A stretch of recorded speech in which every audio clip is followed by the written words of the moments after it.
Now available in paperback and e-readers, John Haynes, Taking Care of Business. The man who rules the world breaks in a brand new partner to help him take care of business in this action-packed, all-new John Haynes series adventure. Get John Haynes, Taking Care of Business at paperback and e-readers at online booksellers everywhere. Producer Cheo Hodari Coker is being criticized for not featuring enough white or non-black characters in his Netflix show, Luke Cage, when it was on the air on Netflix. Now, Luke Cage ran on Netflix for 2 seasons, and both of those seasons basically revolved around Luke Cage looking to try to save Harlem from individuals who were looking to try to control it and looking to exploit the community of Harlem at their expense. And as Luke Cage was on the air, his main focus wasn't on comic book villains that like Gideon Mace, Spear, or Stiletto, many of the white and non-black characters that Luke Cage ran into in the comics. No, his 2 primary antagonists for those 2 seasons of Luke Cage were Cottonmouth in season 1, portrayed by Mahershala Ali, and Diamondback, who was also a part of season 1, and it was Black Mariah, who was a part of season 1 and season 2, that became the primary villain for season 2, portrayed by Alfre Woodard. And because Luke Cage's primary focus was on these 2 black villains, Cottonmouth and Black Mariah, these critics are upset that Luke Cage did not have a cast that featured whites and non-blacks as antagonists of the story.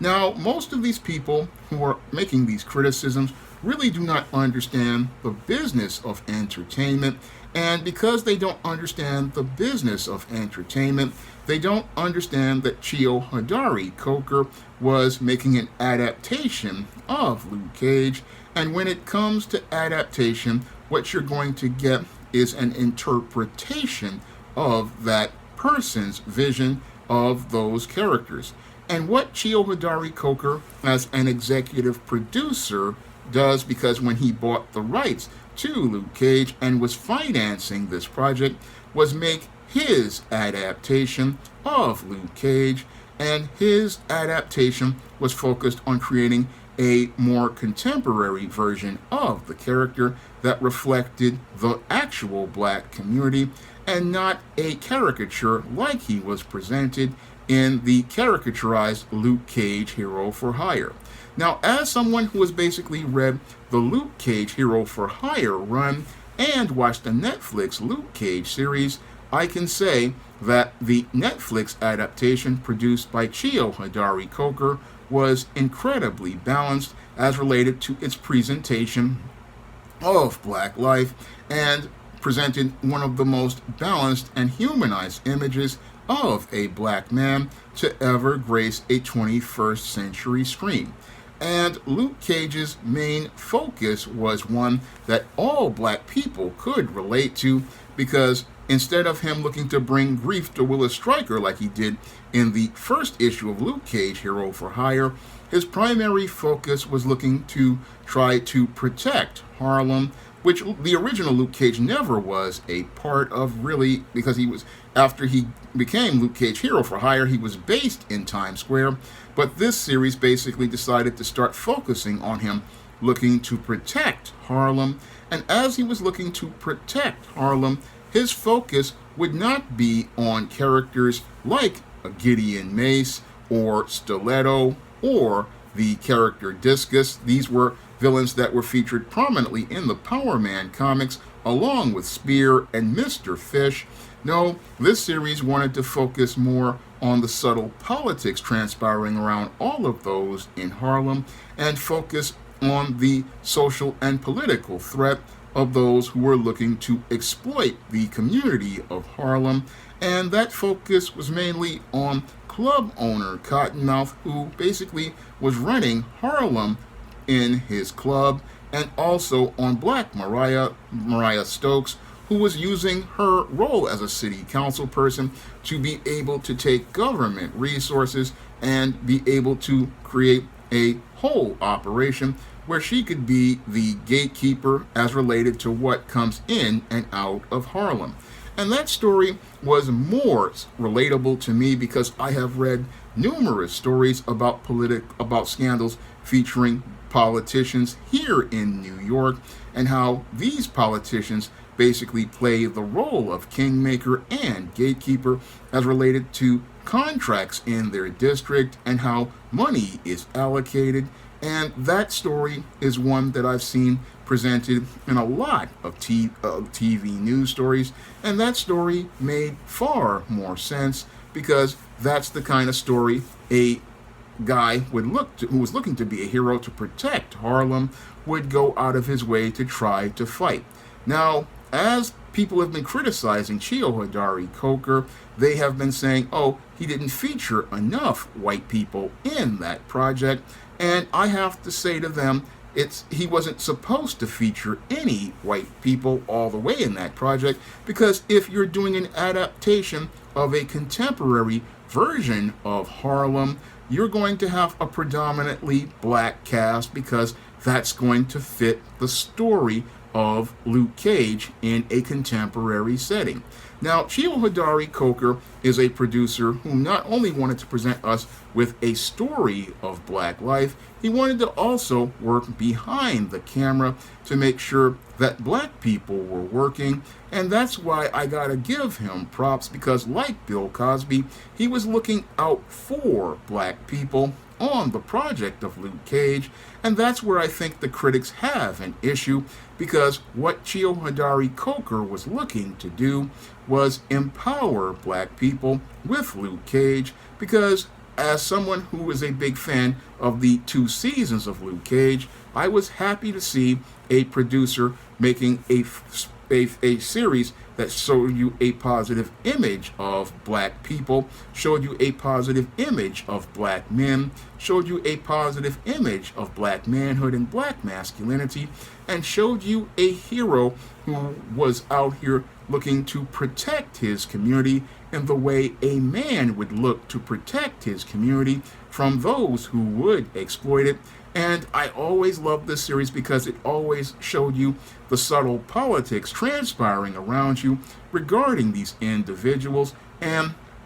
every time I look at Cheo Hodari Coker's Luke Cage, I really am reminded of my own John Haynes character, and I'm always reminded of the story, The Temptation of John Haynes, which started the John Haynes character story. Now, with the John Haynes character, I go through many of the same themes that Cheo Hodari Coker presents, and I talk about what's going on as related to the subtle politics transpiring around people, and I also put that same black empowerment message in many of my stories. And I believe that what's happening with Cheo Hodari Coker is that people are upset about him having these black villains, because what they wanted to see was the big black man beating up on white people, but that's not what we have to deal with as related to life here in the black community. No, many of the enemies of black people are black, like these black bootlicks who work in political and corporate offices, and many of these individuals are looking to undermine and sabotage the community behind the scenes. And that's why Cheo Hodari Coker focused on those black people as the villains, because these are the real villains who exploit the black community, and he wanted to shine a light on those villains to show you who was the real threat to black people in black communities. And that's what made Luke Cage very relatable to black people, because a lot of times when it comes to black people not being able to get jobs, black people being able to have safe streets, a lot of these politicians have their hands in that whole situation, not to mention many of the business owners. And Cheo Hodari Coker's adaptation focused on those black people. Now, when I wrote John Haynes, I do focus on multicultural villains, but a lot of the villains I have in the series that are the major ones are black. I mean, Lucifer, who is the devil, is a character that I created based on Keith David's and his great performances in shows like Gargoyles and The Devil is Black. Not to mention, in the first John Haynes, Esteem was black, and in other stories that I have the John Haynes character in, I had him taking on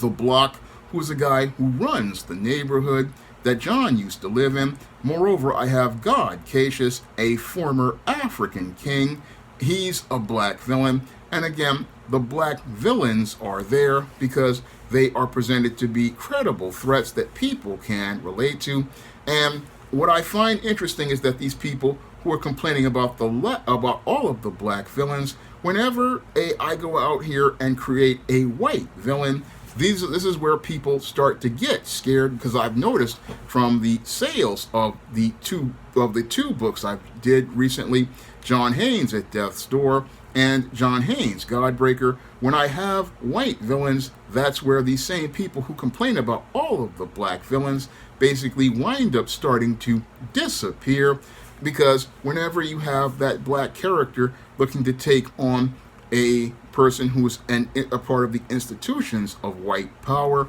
that's when many of those same people who complain about black villains wind up wanting to walk away from that series, because you're presenting an image of a black man challenging the institutions of white power. And that's what I ran into when I went out and published the books John Haynes at Death's Door, the paperback version, and when I published John Haynes Godbreaker, that's where I started to see people getting upset about the white villains, because they don't mind if a guy like John Haynes beats up a jobber like Vance the Vampire in John Haynes' A Conversation with Death, but when he starts to challenge the institutions of white power, like I had featured in the book John Haynes at Death's Door, when he's challenging the Greek god Thanatos, who's trying to kill him, or in John Haynes Godbreaker, when the Asgardian god Thor wants to try to challenge him, that's when those same critics start to get upset,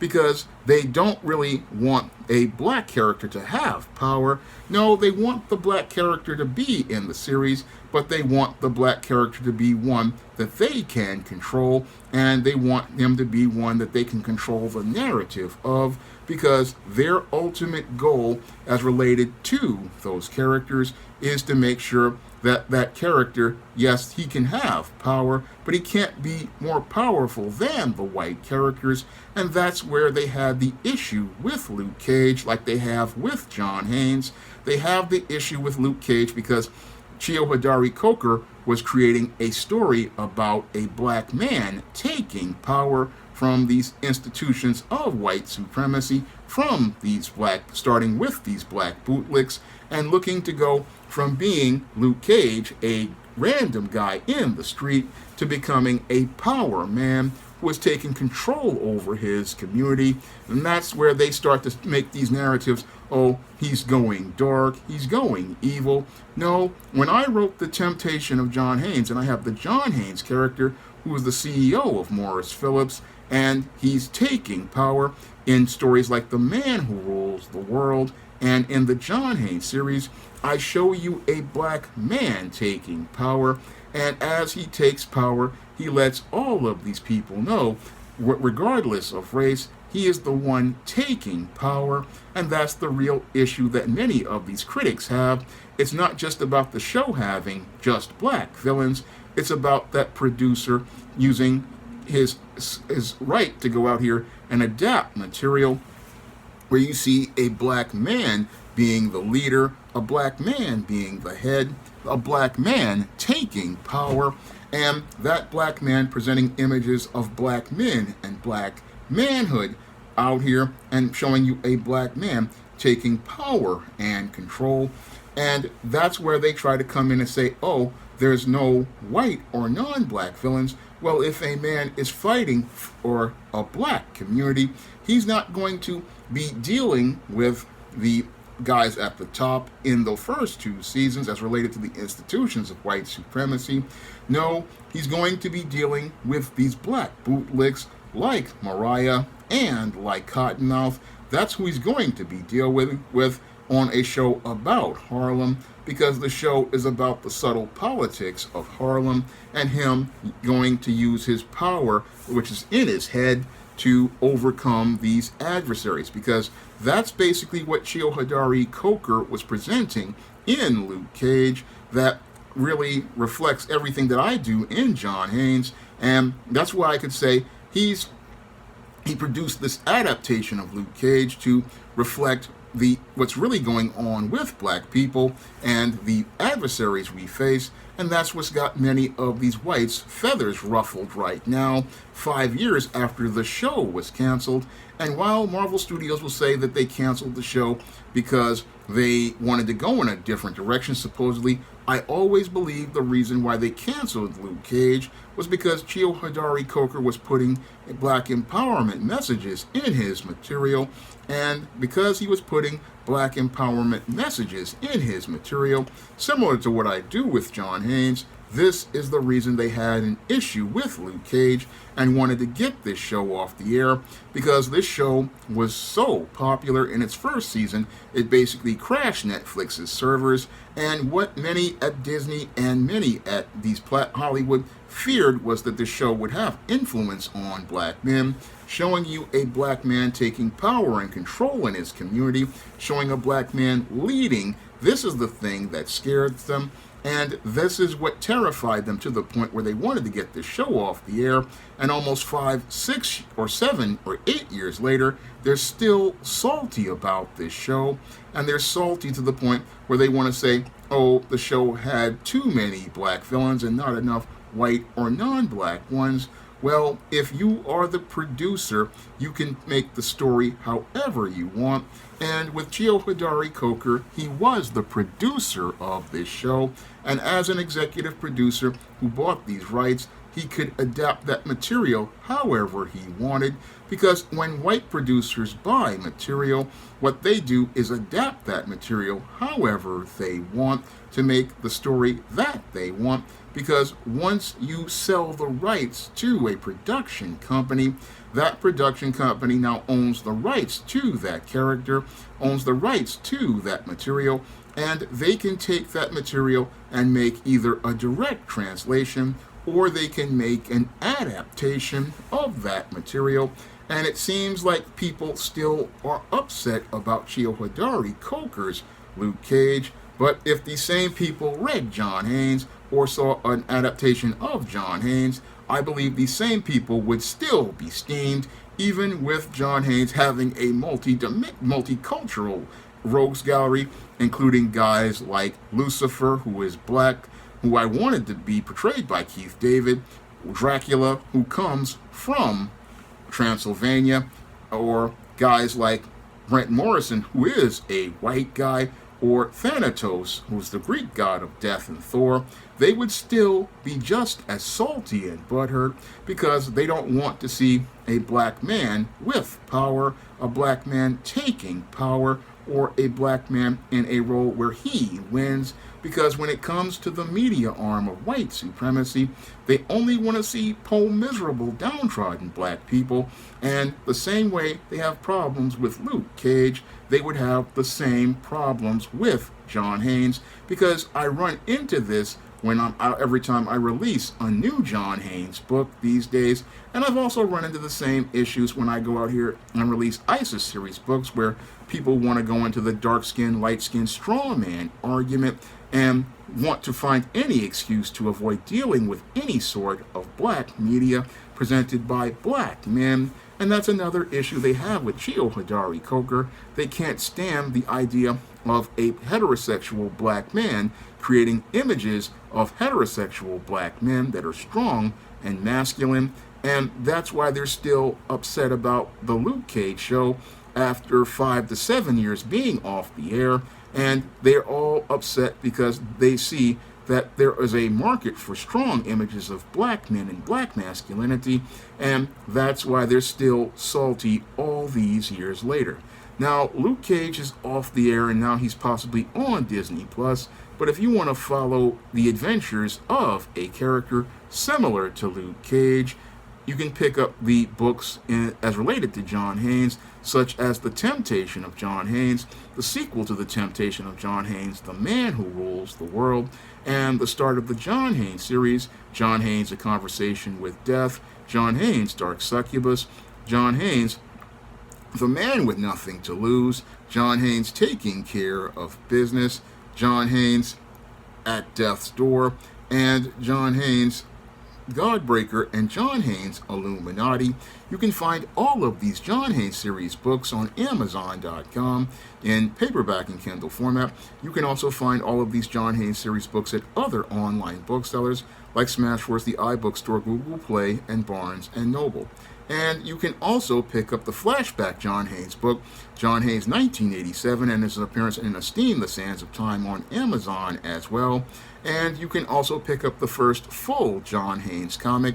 John Haynes, At Death's Door, on Lulu.com in paperback and get it for the same price everybody paid on the 2022 Kickstarter. And if you want to see me make more videos about the entertainment industry and black people's role in the entertainment industry, you can send a donation to the Patreon, the PayPal, or the Cash App by clicking the links in the description box. That's all I have to say for this video. You can comment, rate, and subscribe.